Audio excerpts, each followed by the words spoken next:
행복은 뇌에서부터 시작한다. 이 말 과연 맞는 말일까요? 하루에도 수없이 오르내리는 우리의 감정과 생각들은 사실 우리 머릿속에서 벌어지는 나와 뇌의 대화에서 시작되는 건지도 모릅니다.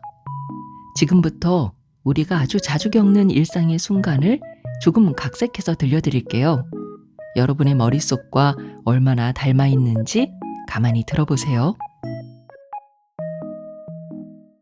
오늘은 날씨도 좋고 오랜만에 마음이 좀 편하다. 잠깐만, 너무 방심하지 마. 좋은 날 다음엔 꼭 나쁜 일이 생기거든.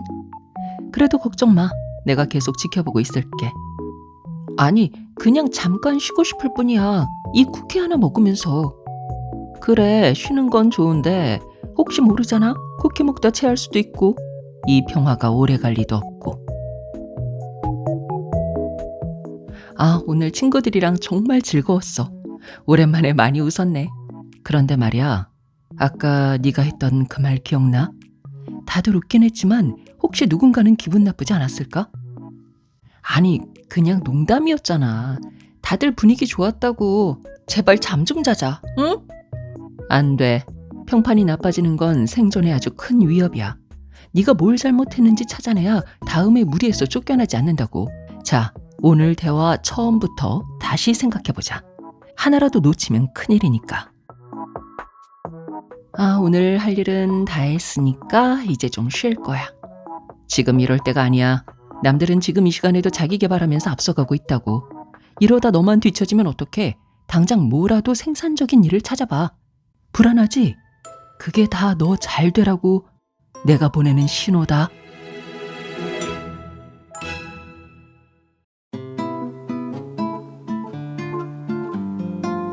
안녕하세요. 마음이 쉬어가는 곳 힐링필드입니다. 방금 들려드린 이 피곤한 대화들, 혹시 여러분의 머릿속에서도 매일 일어나고 있진 않나요?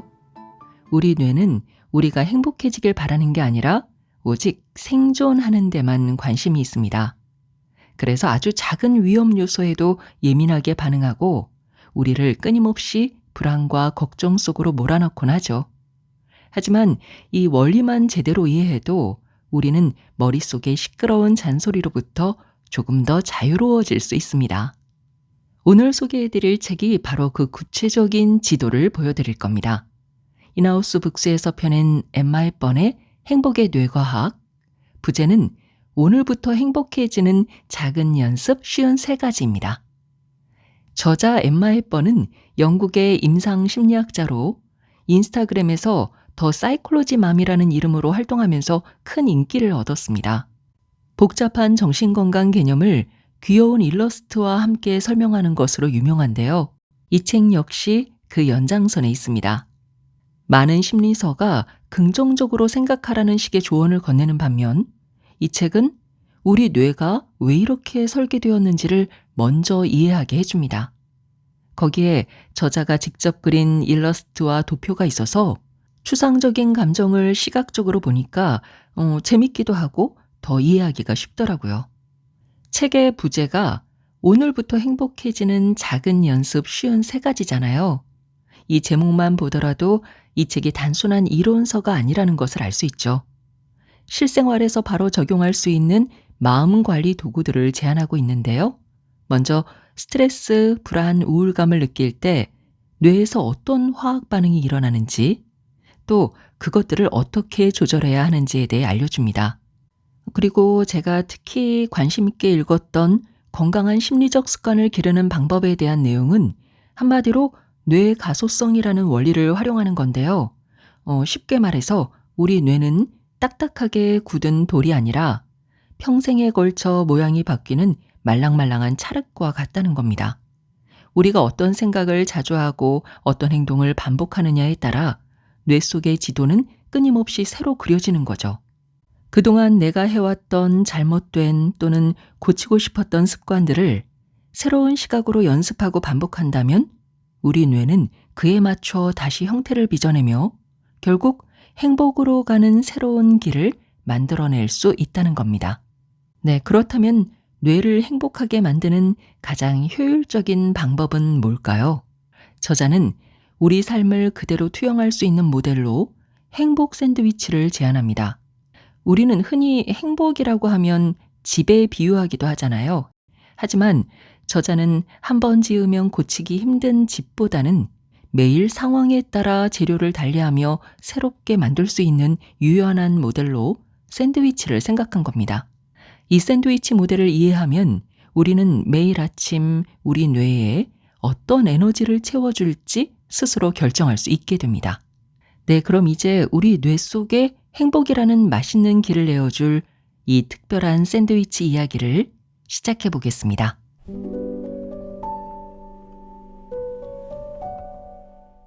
우리가 행복에 대해 오해하는 것들. 행복에 대한 신념은 우리의 사고방식, 선택, 행동의 기반이 됩니다. 보기에만 그럴싸한 재료들이 들어간 샌드위치를 생각해 봅시다. 먹기 전에는 군침이 돌겠지만 먹고 나면 맛이 없을 수도 있고 입안 가득 씁쓸함만 느낄 수도 있습니다. 어떤 신념이 행복을 망치는지 파악하는 것은 중요합니다.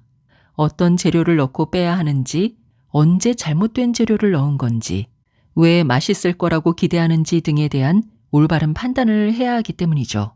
행복에 대한 오해는 광고, 미디어 등 우리의 일상 곳곳에 존재합니다. 행복에 대한 오해를 알고 나면 행복 샌드위치의 재료를 결정하는 데 도움이 될 것입니다. 원하는 바를 다 이루면 행복할 거야. 그리고 행복하게 살았답니다. 동화책 마지막에 등장하는 문구입니다. 저는 딸에게 이 문장을 다르게 읽어주곤 했죠. 그리고 행복하게 살다가 2년 후에는 다투고 싸웠답니다. 좋았던 때도 꽤 많았지만요. 라고요. 이렇게 읽으면 제 딸은 너무 싫어했어요.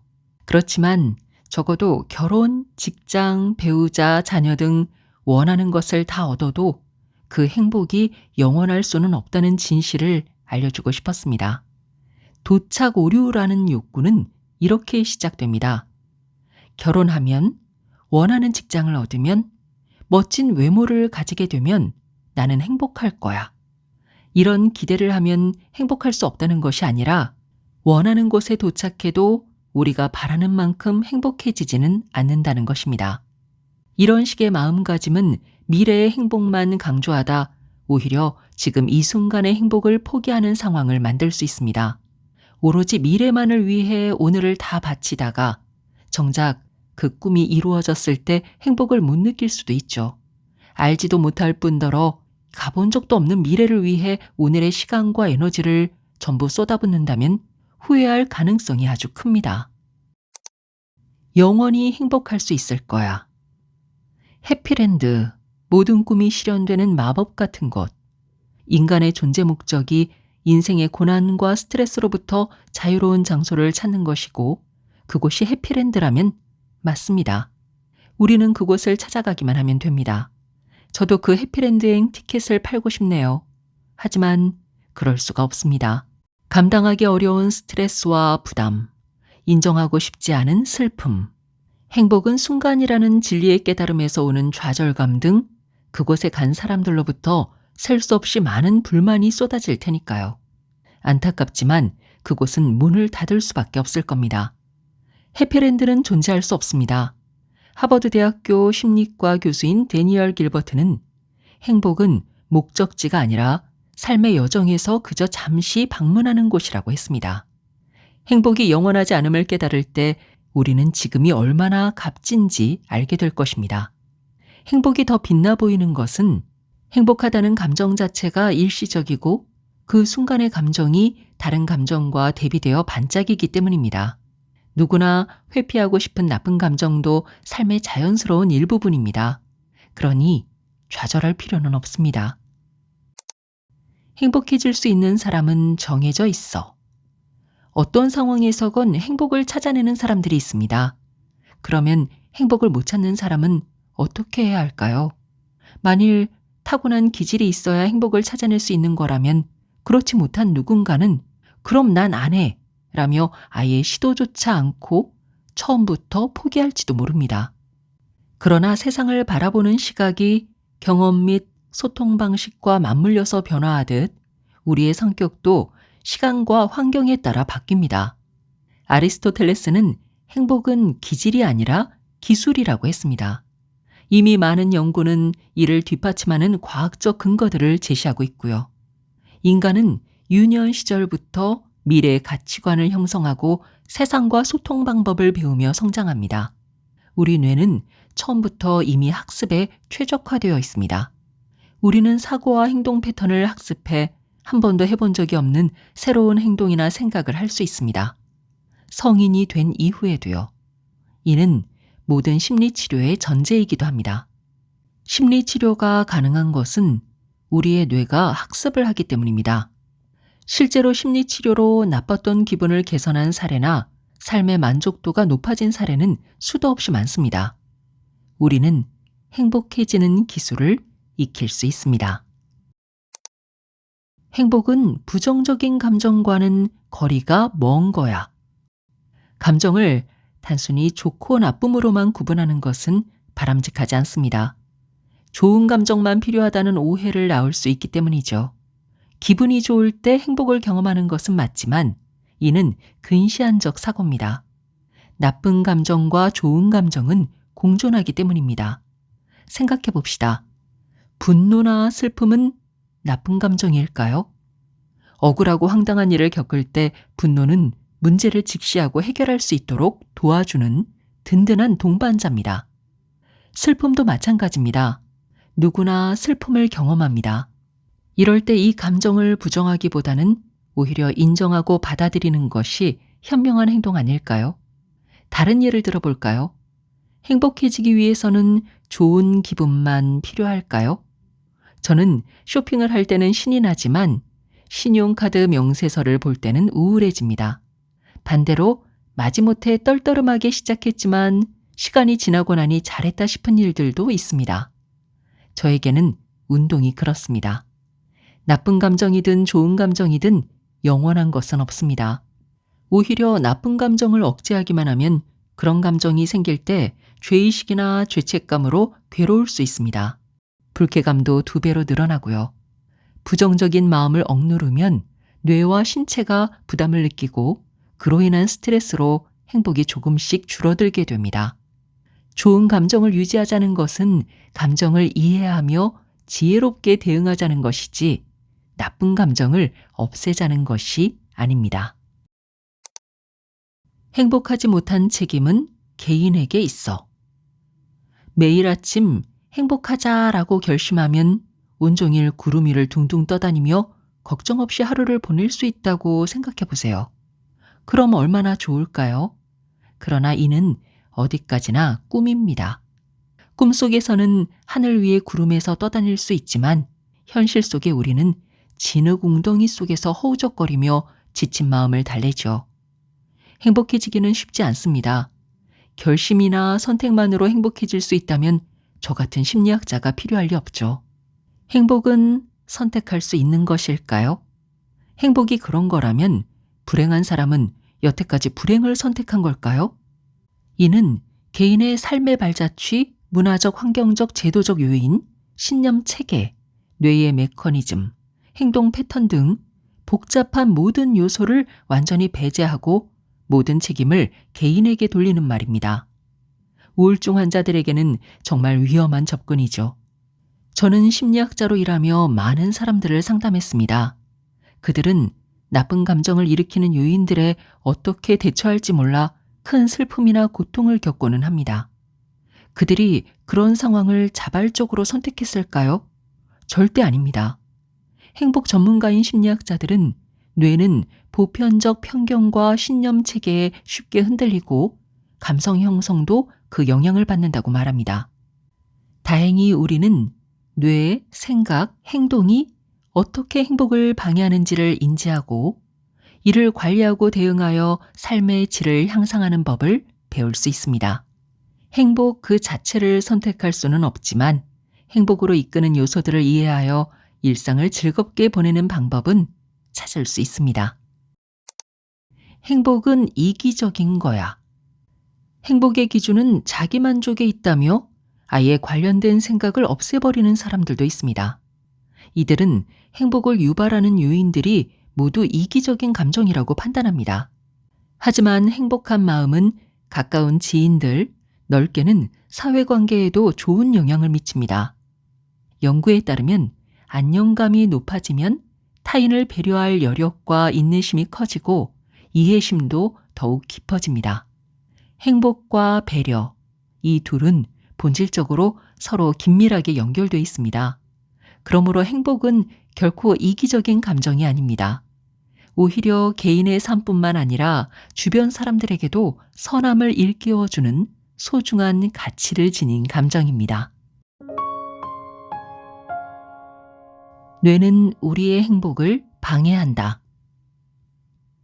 행복은 뇌에서부터 시작합니다. 하지만 정확히 뇌의 어떤 부분이 그런 작용을 하는지는 알 수 없습니다. 행복 피질이라는 것은 존재하지 않기 때문입니다. 뇌의 활동은 신체에서 시작합니다. 신체에 전해지는 자극을 해석한 것이 바로 감정이죠. 감정과 행복은 주변 환경에 큰 영향을 받습니다. 우리의 감각과 주의력은 그 환경을 뇌에 전달하고요. 우리의 신념 체계는 필터가 되어 그렇게 전달받은 정보를 해석하고 평가하죠. 참 대단하죠? 그러나 사실 행복해지는데 뇌는 별 도움이 되지 않습니다. 뇌는 행복을 삶의 목적으로 보지 않기 때문입니다. 이 기관은 그저 설계된 대로 우리를 안전하게 지키고 다량의 정보를 신속하게 전달하는 임무를 충실하게 수행할 뿐입니다. 우리가 뇌와 행복에 관해 진지하게 대화를 나누어야 하는 이유가 여기에 있습니다. 글로리아 게이너의 나는 살아남을 거야 라는 노래 아시나요? 뇌가 우리에게 던지려는 메시지를 듣고 싶다면 그 노래를 권합니다. 뇌는 우리의 생존만을 생각한답니다. 사람은 사회적 연결 속에서 안전하게 보호받으며 살아가기를 원합니다. 이 부분에서 우리와 뇌는 서로 지향점이 같죠. 우리는 하나의 목표를 향해 나아가게 됩니다. 하지만 뇌가 우리 뜻대로 작동하지 않는 경우도 있습니다. 기분 나쁜 말을 들으면 우리는 그날의 좋았던 기억은 모두 잊어버리고 온종일 그 말에 꽂혀서 우울한 하루를 보냅니다. 떠올리고 싶지 않은데 자꾸 그 말이 떠오르는 것은 나중에라도 똑같은 말 때문에 상처받지 말라고 뇌가 그 말을 계속 상기시키기 때문입니다. 이럴 때 뇌와 우리 마음은 불협화음을 만들어냅니다. 그럼 어떻게 해야 할까요? 설계에 따라 자신의 임무를 수행하는 뇌를 바꿀 수는 없으니 우리가 잘 대처하는 수밖에는 없습니다. 여기서 뇌의 특징 몇 가지를 살펴보고 그에 대응하는 방법을 배워봅시다. 좋은 감정보다 나쁜 감정을 강하게 인식한다. 나쁜 것이 좋은 것보다 더 강하다. 이는 좋은 것보다 나쁜 것에 더 민감하게 반응하는 뇌의 방식을 요약한 유명한 심리학 논문 제목입니다. 뇌는 부정 편향적이라 위협을 감지하고 그것에 민감하게 반응하도록 설계되어 있고 삶에서 축적된 나쁜 경험들을 토대로 미래의 위험을 예측합니다. 누군가가 뜨거운 물이 들어있는 냄비를 엎질렀다고 해봅시다. 뇌는 냄비는 위험이라는 공식을 기억했다가 물이 가득 들어있는 냄비만 보면 즉각 경계태세를 강화합니다. 경계 수위는 냄비가 엎질러지는 상황이 일어나지 않을 때 내려갑니다. 생리학적으로 나쁜 기억은 좋은 기억보다 뇌에 오래 머물기 때문에 잊을 때도 천천히 사라집니다. 나쁜 기억이 신체를 자극하면 신체는 뇌에 신호를 보내고 그 신호에 자극받은 뇌는 격렬하게 반응하며 그런 과정은 강한 기억으로 뇌리에 남게 됩니다. 그럼 다시 그 기억이 신체를 자극하는 악순환이 이어지기 때문에 나쁜 기억은 오래 남을 수밖에 없습니다. 그런데 대체 뇌는 왜 이러는 걸까요? 왜 우리의 행복을 방해하는 걸까요? 뇌는 우리를 지키고자 미리 긴장함으로써 나쁜 일이 재발할 때를 대비하는 것입니다. 좋은 감정에는 쉽게 무뎌진다.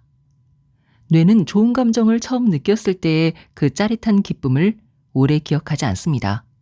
이를 쾌락적 적응이라고 합니다. 인간은 좋은 감정이든 나쁜 감정이든 모든 감정에 적응하게 되는데 이는 두 가지 방법으로 이루어집니다. 첫째는 시간이 지나고 여러 가지 일을 겪으며 초기의 감정이 줄어드는 것이고 둘째는 행복을 가져다 주던 상황이나 사물을 당연하게 받아들이는 것입니다. 이러한 쾌락적 적응은 우리가 삶의 새로운 상황에 적응할 수 있도록 하고 격한 감정을 다스리게 해준다는 점에서 도움이 됩니다. 하지만 문제는 뇌의 부정 편향성으로 인해 좋은 감정보다 나쁜 감정에 적응하는 데 시간이 더 많이 걸리고 그만큼 나쁜 감정을 오래 기억할 수밖에 없다는 것입니다. 하루를 보내다 나쁜 일이 생기면 우리는 그날 전체를 나쁜 기억으로 채우며 불평하고는 합니다. 하지만 기분 좋은 일이 생겼다고 해서 그날 하루가 더 행복했다고 말하는 사람은 별로 없습니다. 미래의 감정을 예측하려고 한다. 인간의 뇌는 미래를 상상할 수 있는 멋진 능력을 갖추고 있습니다. 데니얼 길버트는 미래 예측은 뇌 고유의 기능이며 뇌는 이를 실현할 수 있다라고 말했죠. 그러나 20세기 중반에 나온 SF 소설을 읽어본 사람이라면 인간이 미래를 예측하는데 얼마나 서투른지 알 것입니다. 미래를 상상할 때 우리는 사건뿐 아니라 감정도 예측하는데 이를 정서 예측이라고 합니다. 정서 예측은 미래를 계획하고 감정을 자제하는 데 도움을 주며 무엇보다도 지금 내려야 하는 의사결정에 영향을 미칩니다. 그러나 불행히도 인간은 잘못된 예측을 내리는 오류를 범합니다. 여기서도 뇌의 부정 편향성이 작용합니다. 우리는 특정 사건이 우리 삶에 미칠 영향과 그 영향이 얼마나 오래 지속될지를 과대평가합니다. 나쁜 일이 발생하면 우리 뇌는 지나치게 감정을 이입해 미래에는 상황이 더 악화할 것이고 그 후유증도 실제보다 더 오래 지속될 것이라고 과장해서 예측하죠. 또 한 가지 가능성만 생각하고 다른 가능성이나 동시다발적으로 다른 사건이 일어날 가능성은 아예 배제하죠. 복권 당첨과 같은 좋은 일에도 마찬가지입니다. 멋진 집, 멋진 자동차, 그리고 당첨되는 순간의 황홀함을 떠올리지만 그로 인해 생길 문제들, 예를 들면 가족이나 친구들의 금전적 요구 혹은 동료들이 느낄 소외감이나 상대적 박탈감 등은 생각하지 않습니다. 이 과정에서 감정은 중요한 역할을 합니다. 뇌는 현재를 살고 있기 때문에 지금 이 순간 기분이 좋으면 낙관적으로 편향된 미래를 예측하고는 합니다. 기분이 나쁘면 비관적으로 예측하고요. 우리는 뇌와 진솔하게 대화를 나누면서 뇌가 언제 예측을 하는지 그리고 그 예측이 도움이 되는지 꼭 확인해 보아야 합니다. 행복 연습. 뇌와 대화를 나누세요.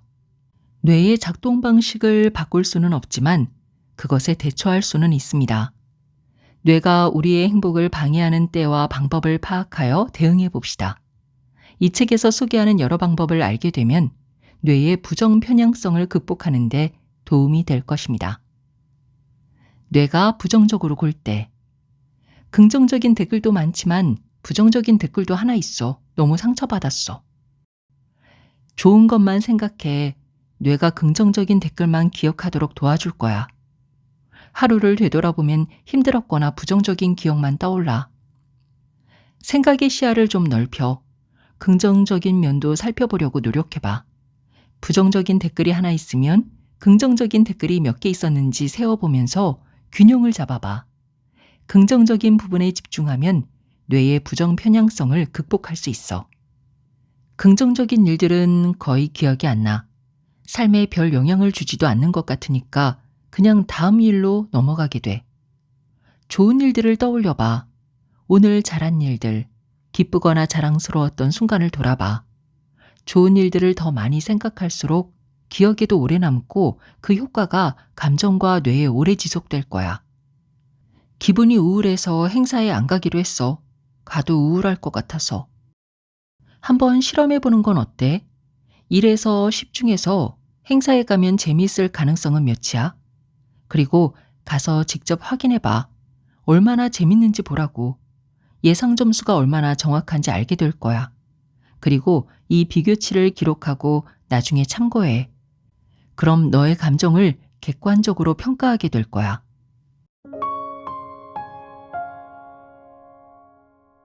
행복 샌드위치 만들기. 1단계 바닥에 놓을 빵. 행복의 기초. 바닥에 놓을 빵이 없다고요? 그럼 다른 재료는 있으나 마나입니다. 행복을 회방 놓는 요인들, 스트레스, 불안, 에너지 부족 등으로 고통받고 있으면 행복을 키워주는 재료들을 쌓기가 힘들어집니다. 상황을 직접 해결하거나 도움을 청할 방법이 있는지 찾아보세요. 기본적인 자기관리, 스트레스 관리, 수면 습관 개선, 건강한 식단과 수분 섭취 등을 통해 기초를 강화해야 합니다. 뇌와 신체가 활성화될 때 긍정적인 에너지와 기본적인 영양소가 제공되어 좋은 재료들을 빵에 안전하게 담을 수 있습니다. 2단계 위에 덮을 빵, 신념. 샌드위치 위에 덮을 빵은 신념을 상징합니다. 한 입만 베어 먹어도 재료가 줄줄 흘러내리는 샌드위치가 있는가 하면 끝까지 재료가 떨어지지 않는 샌드위치도 있습니다. 일을 많이 해야 행복해질 수 있다고 믿는 사람은 야근이라는 잘못된 재료를 추가할 것입니다. 샌드위치를 안 먹어도 되는 간식 정도로만 생각하는 사람은 가방에 넣고 까먹어서 곰팡이가 피어도 나 몰라라 할 것입니다. 자신이 행복과는 거리가 멀다고 생각하는 사람은 아예 샌드위치 자체에 신경도 안 쓸 것입니다. 3단계 샌드위치 재료 선택. 샌드위치 바닥에 놓을 빵과 위에 덮을 빵은 결정되었으니 이제 샌드위치를 어떤 재료로 채울지 생각해 봅시다. 무엇을 넣어야 하냐고요? 미리 고민하고 걱정할 필요 없습니다. 이 책에서 소개하는 효과가 입증된 재료들만 넣으시면 됩니다. 기분 좋게 하는 일. 기쁨이나 즐거움 등 긍정적인 감정을 느끼게 하는 일들을 모두 적어봅시다. 어떤 것이든 상관없습니다. 아주 짧은 순간이었어도 좋고 끝낸 후에 기분이 좋아지는 일이어도 좋습니다. 실제로 해봤는데 기대와는 달리 기분이 좋지 않았다면 그냥 목록에서 쓱쓱 지우면 됩니다. 이 목록은 언제나 수정할 수 있습니다. 제 목록에는 친구 만나기, 아이들과 놀기, 맛있는 음식 먹기 등이 실려 있습니다. 이 일부는 저에게 삶의 의미와 목적에 해당하기도 합니다. 목록을 쉽게 작성하려면 경험을 떠올리고 느껴지는 대로 평가하면 됩니다. 행동 후에 기분이 1점에서 10점 중 몇 점인지 정하고 그 순간의 감정을 적어보세요. 단, 단발적인 경험은 제외하세요. 상황에 따라 같은 행동을 하고도 느끼는 감정은 달라질 수 있기 때문입니다. 똑같은 일이라도 두통에 시달릴 때 했다면 기분이 나빴을 수 있지만 두통이 없을 때 했다면 기분이 좋았을 수도 있습니다. 적정 기간 동안 똑같은 행위를 여러 번 했을 때도 그 감정이 변함없이 유지되었다면 그때 행복 샌드위치에 넣거나 빼면 됩니다. 삶의 의미와 목적을 주는 일. 행복은 긍정적인 감정의 경험뿐 아니라 삶의 의미, 목적과도 관련이 있습니다.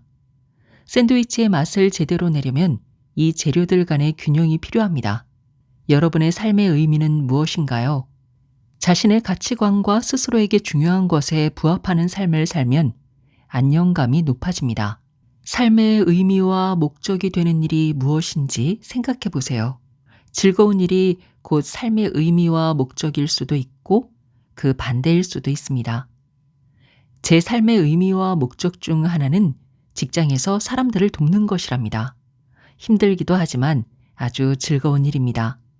잘못된 재료 식별하기. 우리가 언제나 올바른 재료만 선택하는 것은 아닙니다. 무언가를 먹을 당시에는 맛있었는데 나중에 속이 안 좋거나 맛이 이상했던 경험이 누구나 있을 것입니다. 이제 잘못된 재료를 적어봅시다.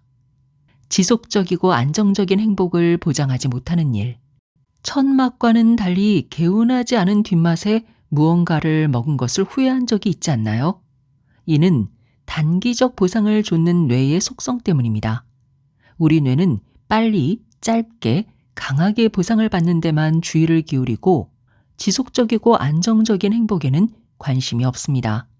이러한 보상은 장기적으로 볼 때 행복에 도움이 되지 않습니다. 현대인들은 스마트폰을 만지는 순간 편리함과 각종 서비스로 단기적 보상을 받죠. 그러나 장기적으로는 어떨까요? 현대인들은 실생활에서 직접 얻을 수 있는 행복과 점점 더 멀어지고 있습니다. 행복을 가져다 줄 것 같았지만 실제로는 아닌 일. 샌드위치 맛이 형편없어서 뒤늦게야 재료를 잘못 선택했다는 것을 알 때가 있습니다. 누구나 희망사항이 있습니다. 체중이 줄었으면 좋겠다. 팔로워가 몇 명이면 좋겠다라며 각자가 원하는 바를 기대하죠. 그러나 기대가 현실로 바뀐다고, 즉 실제로 체중이 원하는 만큼 줄거나 팔로워가 원하는 수만큼 늘어도 우리가 꼭 행복할 거라는 보장은 없습니다. 오히려 생각보다 행복하지 않아서 당황할 수 있습니다.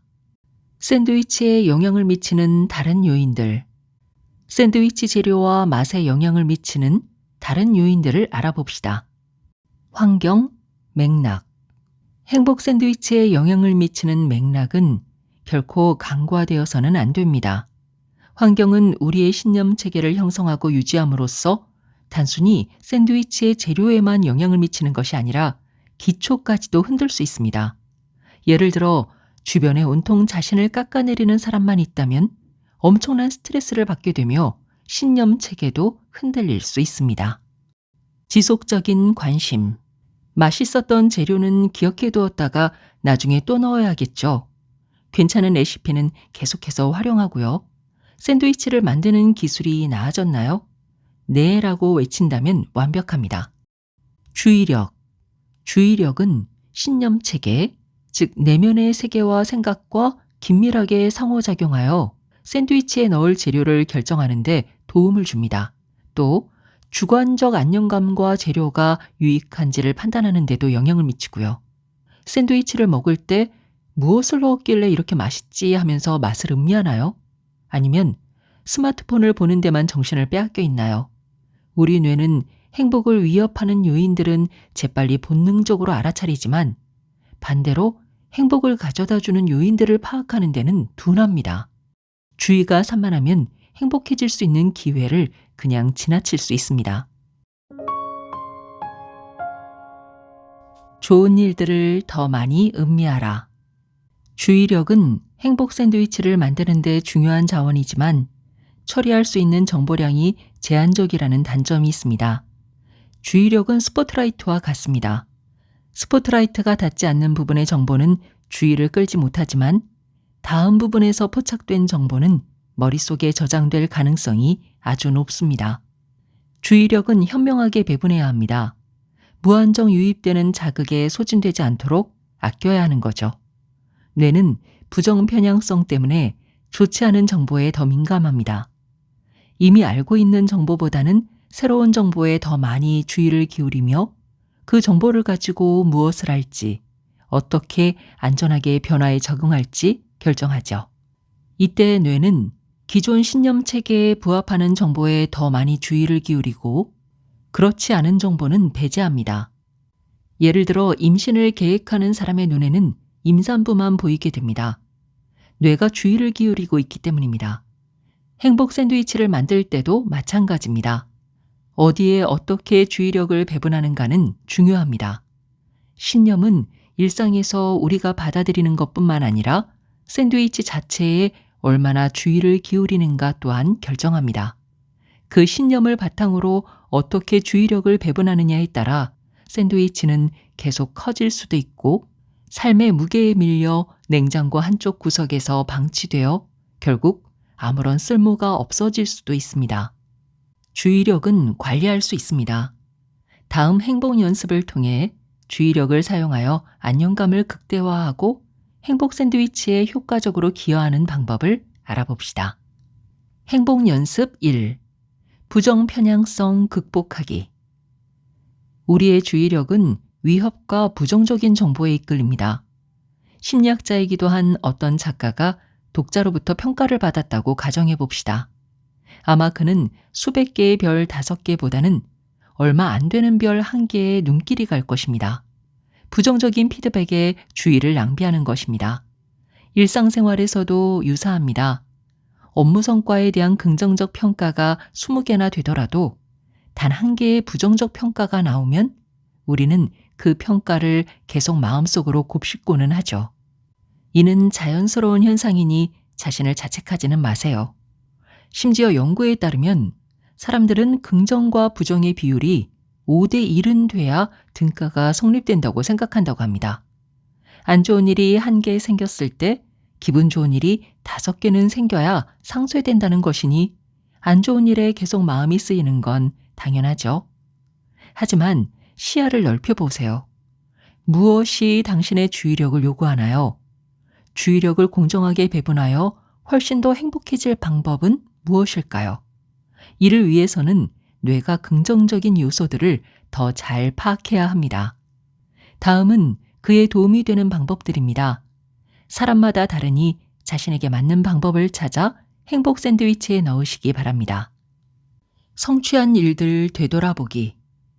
일과가 끝난 후나 업무 종료 후 혹은 하루 중 언제든지 잠시 멈추고 성취한 것들을 돌아보는 시간을 가지세요. 오늘 잘한 일은 무엇인가요?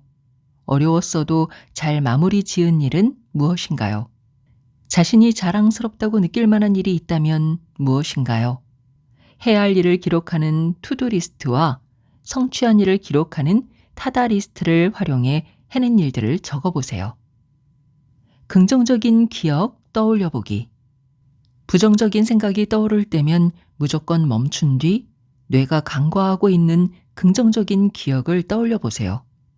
예를 들어 회의에서 실수했던 부분이 생각난다면 유창하게 의견을 표현한 순간이 있었는지, 오늘 다른 장소에서 잘한 일이 있는지 생각해 보세요. 자녀들에게 화를 냈다면 그날 자녀들에게 차분하게 반응했거나 지혜롭게 대응했던 일은 없었는지 되짚어 보세요. 장기적인 관점에서 바라보기. 정기적으로 자신을 되돌아보는 시간을 조금씩 늘리면서 그동안 해낸 일을 돌아보는 시간을 가지세요. 어려운 시기를 지혜롭게 극복한 일이 있었나요? 잘 마무리했다고 이야기할 만한 일이 있을까요? 성찰은 우리의 생활과 업무에 많은 도움을 줍니다. 오늘의 기분 좋은 일 기록하기. 하루 중 즐거웠던 순간들을 떠올려 보세요. 나중에 회상하기 좋게 글이나 사진으로 기록을 남겨도 좋습니다. 액자에 끼워 놓아도 좋아요. 오늘의 감사한 일 3가지를 써보는 것도 추천합니다. 좋은 일에 마음을 집중하는 것도 큰 도움이 됩니다. 긍정적인 방향으로 주의 끌어당기기. 기분 좋은 날이나 계획된 이벤트를 쉽게 떠올릴 수 있도록 책상 위에 메모해 두세요. 업무 중에 성취한 것이 있다면 눈에 잘 띄게 보관하고 감사 카드를 받았다면 핀으로 꽂아 보이게 놔두세요.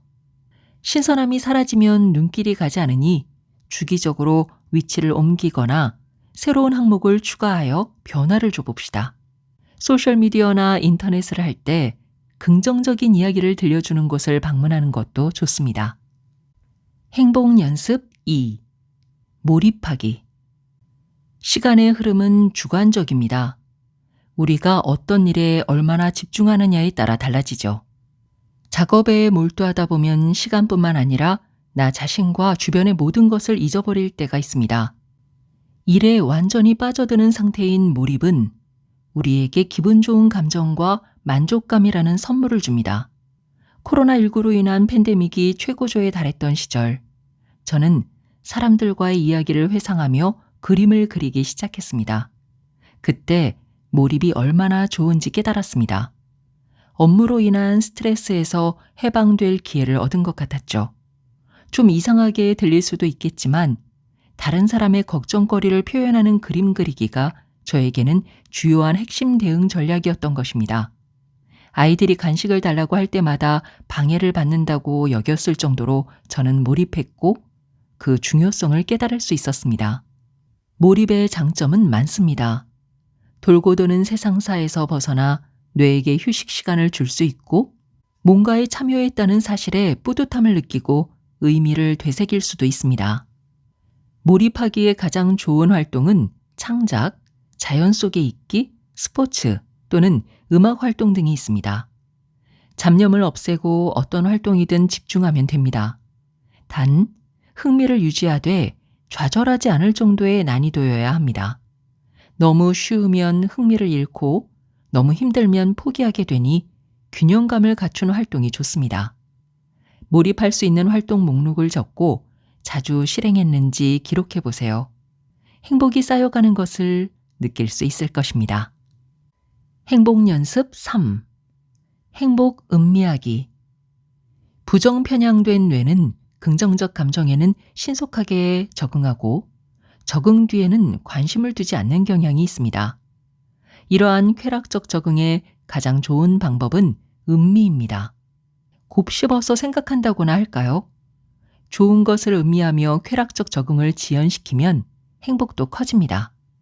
어떻게 하면 되냐고요? 좋은 순간을 더 오래 기억하고 그 순간에 얽힌 즐거운 이야기를 떠올려 보세요. 주의를 집중하면 긍정적인 기분이 지속적으로 유지될 수 있습니다. 앞장에 나온 것들 외에도 다양한 방법이 있으니 가장 적합한 것을 선택해 행복 샌드위치에 추가하시기 바랍니다. 행복 연습 4. 현재에 머무르기. 주의력 연습은 정도 차이는 있지만 모두 현재에 무게를 둡니다.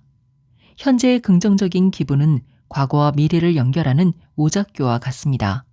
지금 기분이 좋고 그 이유를 안다면 과거의 후회와 미래의 걱정거리에서 벗어나는 것이 훨씬 수월해집니다. 긴장도 풀리고 긍정적인 감각과 감정이 생겨 행복도 커지며 스트레스도 줄어들죠. 마음 챙김과 명상은 현재에 집중하는 방법이며 도움을 줄 수 있는 온라인 명상 영상이나 앱도 많이 있습니다. 앞에서 언급한 적이 있는 경외감 산책도 현재의 주의를 기울이는 또 다른 방법임을 잊지 마세요. 행복 습관을 만들어주는 뇌. 이제 행복을 만들어주는 게 무엇인지 알았으니 실천의 문을 열어봅시다. 행동에 옮기지 않으면 아무런 의미가 없습니다. 샌드위치를 만들기만 하고 먹지 않는 거죠. 가야 할 길을 아는데 바라만 보고 실천하지 않는 사람, 바로 접니다.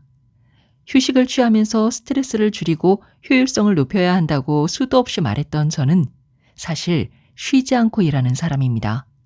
컴퓨터 앞에 앉아 점심을 먹어 언제 밥을 먹었는지도 기억하지 못할 정도로 일에 몰입하고는 합니다.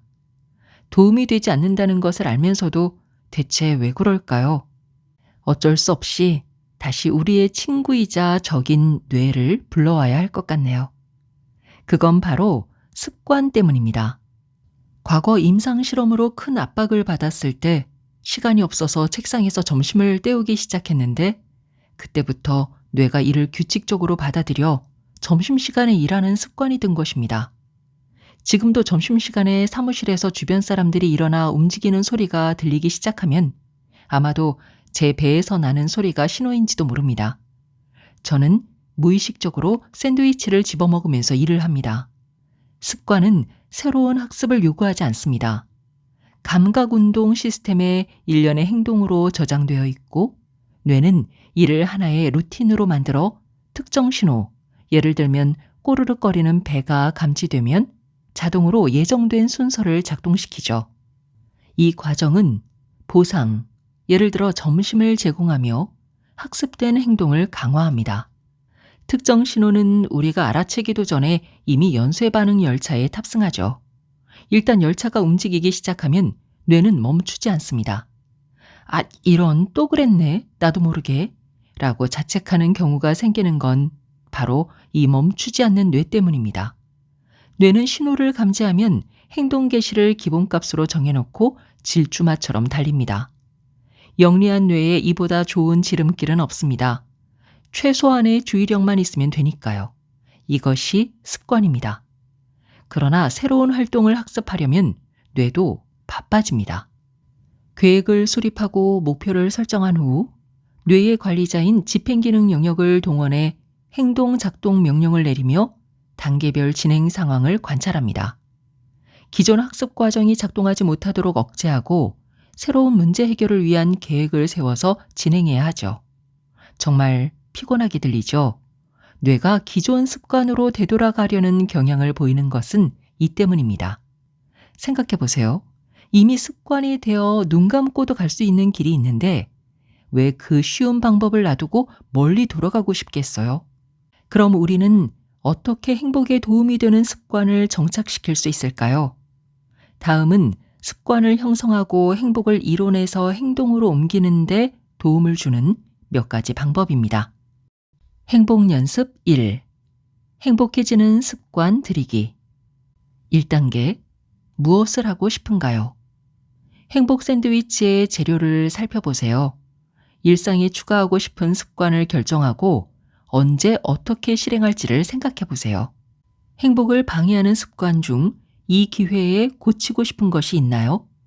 저는 책상에서 일하며 점심을 먹는 대신 밖에 나가서 점심을 먹고 산책하는 습관을 들이려고 합니다.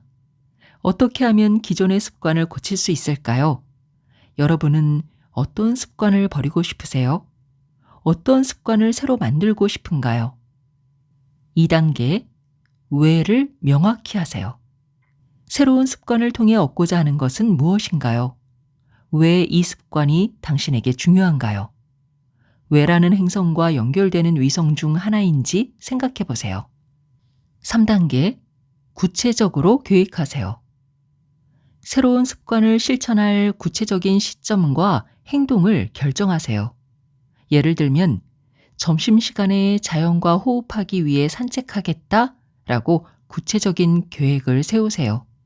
단, 실천 가능한 계획을 세우시기 바랍니다. 실천 불가능한 목표는 습관이 되기 어렵습니다. 가능한 한 작은 계획부터 시작하는 것이 좋아요. 작을수록 성취율이 높아지고 반복 가능하며 보람을 느낄 가능성이 커지니까요. 이 세 가지 요건은 새로운 행동을 습관으로 정착시키는데 꼭 필요합니다. 단번에 너무 많은 것을 뇌에 주입하지 마세요. 한 번에 한 개씩 시작하세요. 과부하가 걸리면 뇌는 포기하고 기존의 습관 버튼을 누를 것입니다. 행복 연습 2.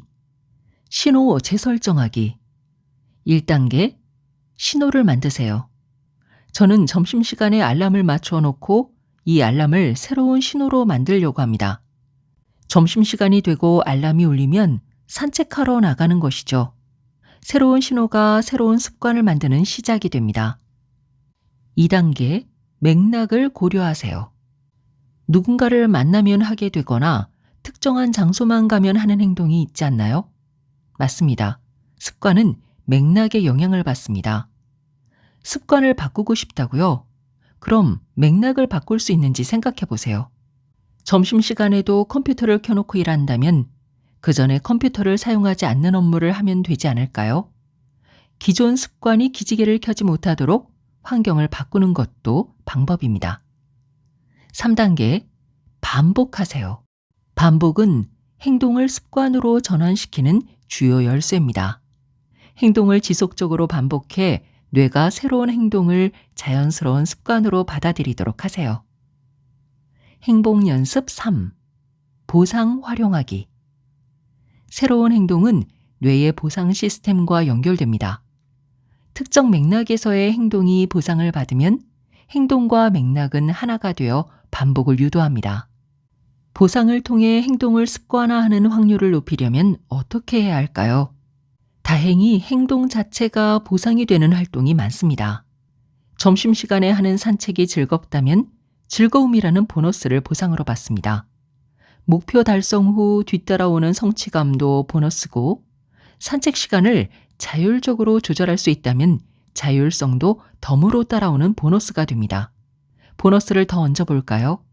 산책 중 친구를 만나거나 커피를 마시면 어떨까요? 매일 산책하고 싶지 않을까요? 단 주의해야 할 점은 새로운 습관이 부정적인 감정과 연결되지 않도록 목표를 작게 세워야 한다는 것입니다. 작은 성취와 긍정적인 감정은 서로를 강화하면서 자극제가 되어 그 다음의 목표로 성큼 나아가게 합니다. 그러나 목표가 너무 커서 실패할 경우 그로 인해 다가오는 부정적인 기분에 압도되어서 항복을 선언할 수도 있습니다. 그러면 습관이 형성되기 전에 포기할 가능성이 커집니다. 행복 연습 4. 마찰 이용하기. 뇌는 신호를 받으면 습관적 행동을 자동으로 실행합니다. 기존 습관을 바꾸고 싶다면 자동 실행을 억제하고 마찰, 즉 자동 실행을 막는 힘을 늘려야 합니다. 점심시간이 되자마자 샌드위치를 집는 습관을 바꾸려면 샌드위치를 멀리 떨어진 곳에 놓으면 어떨까요? 여기서는 먼 거리가 마찰이 됩니다. 반대로 새로운 습관을 형성하려면 자동성을 늘리고 마찰을 줄여야 합니다. 점심시간에 산책하기를 새로운 습관으로 만들고 싶다면 마찰을 줄여야겠죠. 미리 점심을 가방에 넣고 신발까지 챙겨 놓으면 점심시간이 되자마자 마음 가볍게 가방을 들고 신발을 신고 나갈 수 있습니다.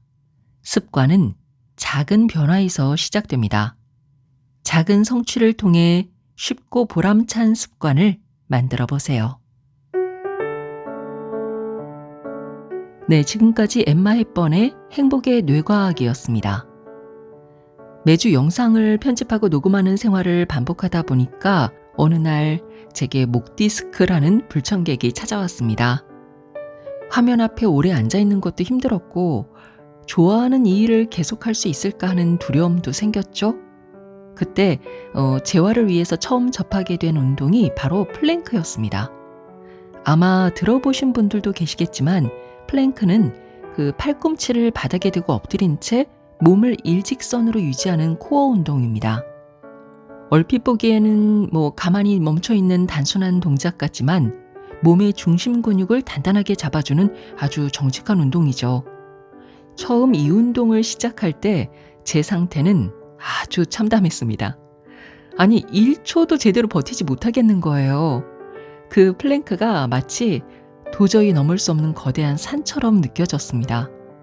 하지만 내 스스로에게 아주 작은 제안을 하나 건넸습니다. 그래, 딱 5초만이라도 버텨보자. 누군가에게는 비웃음이 나올 만큼 짧은 시간이겠지만 제 뇌에게는 새로운 길을 건네는 소중한 첫걸음이었습니다. 부들부들 떨리는 팔을 지탱하면서 5초를 채운 그날 제 뇌 속에서는 아마도 아주 가느다란 행복의 오솔길 하나가 생겨나기 시작했을 겁니다. 그 5초가 10초가 되고 어느덧 30초를 넘어서 요즘은요 컨디션이 좋은 날이면 3분이라는 기록을 내기도 합니다. 5초조차 버겁던 제가 3분을 버티게 된 건 단순히 근력만 좋아진 게 아닙니다. 제 뇌가 이 길은 이제 내가 갈 수 있는 길이야 라고 구조를 바꾼, 즉 뇌의 가소성이 만들어낸 기적이었죠. 행복도 플랭크와 다르지 않습니다. 오늘부터 당장 완벽하게 행복해질 필요는 없습니다. 그저 굳어있던 마음의 근육을 아주 조금, 딱 5초만큼만 움직여보는 거예요. 내가 오늘 나를 위해 정성껏 차린 한 끼의 식사. 자책 대신 스스로에게 건넨 오늘 정말 애썼다 라는 다정한 한마디. 이 작은 연습들이 모여서 여러분의 뇌 속에 행복이라는 고속도로를 닦아낼 것입니다. 이번 한 주도 여러분의 행복 샌드위치를 맛있게 쌓아가시길 바랍니다. 저는 다음 주 금요일 새벽 5시 변함없이 이 따뜻한 공간에서 여러분을 기다리고 있겠습니다. 오늘도 힐링필드와 끝까지 함께해 주셔서 감사합니다. 건강하세요.